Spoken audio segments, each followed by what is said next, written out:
My parents always favored my sister, so when Grandpa's will left me a $500,000, growing up, it was always crystal clear who the favorite was in our family. My sister Rachel was 3 years older, straight A student, captain of the debate team, homecoming queen, full ride to Northwestern. I was the disappointment. Average grades, no extracurriculars that mattered, community college for 2 years before transferring to state school. My parents never tried to hide their preference. Rachel got a new car for her 16th birthday, while I got a used Honda with 150,000 miles when I turned 18. They paid for her entire college education, apartment, study abroad semester in Italy. When I needed help with tuition, they gave me lectures about responsibility and work ethic instead of money. Every family gathering was a showcase for Rachel's latest achievement: medical school acceptance, engagement to Dr. Perfect, buying a house in the suburbs at 28. I was working as a software developer, making decent money but nothing that impressed anyone. Still single, still renting, still the family disappointment at 31. The only person who ever saw me differently was my grandfather on my dad's side. Grandpa Joe was this gruff old mechanic who owned his own shop for 40 years. While everyone else was fawning over Rachel's academic achievements, Grandpa Joe appreciated that I could fix things, that I understood how engines worked, that I spent weekends helping him restore classic cars in his garage. Rachel never had time for Grandpa Joe, too busy with important things like internships and networking events. She'd show up to family dinners, give him a quick hug, then spend the rest of the time talking to my parents about her latest accomplishment. I was the one who visited him every Sunday, brought him groceries when he got too old to drive, helped him organize his financial paperwork. When Grandpa Joe died last month at 87,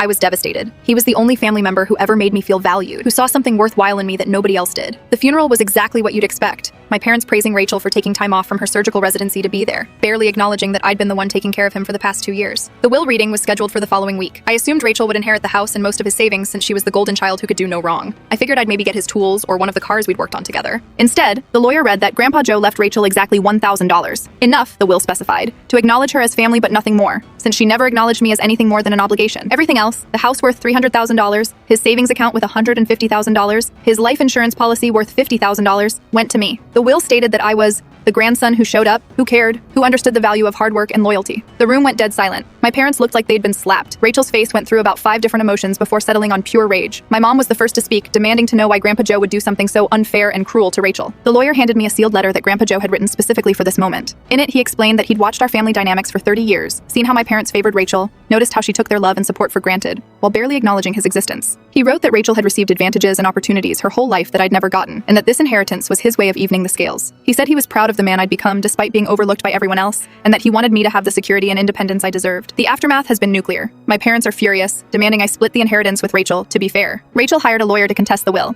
claiming Grandpa Joe wasn't mentally competent when he wrote it. She's telling everyone who will listen that I manipulated a sick old man into leaving me money. My extended family has chosen sides, with most of them supporting Rachel because she's always been the successful one who could do no wrong. I've been accused of being greedy, manipulative, and taking advantage of an elderly man's loneliness. But I know the truth. For 31 years, I was the forgotten child who could never measure up. Now I have $500,000, and the knowledge that at least one person in my family saw my worth. Rachel can have her medical degree and her perfect life. I finally have something that's mine.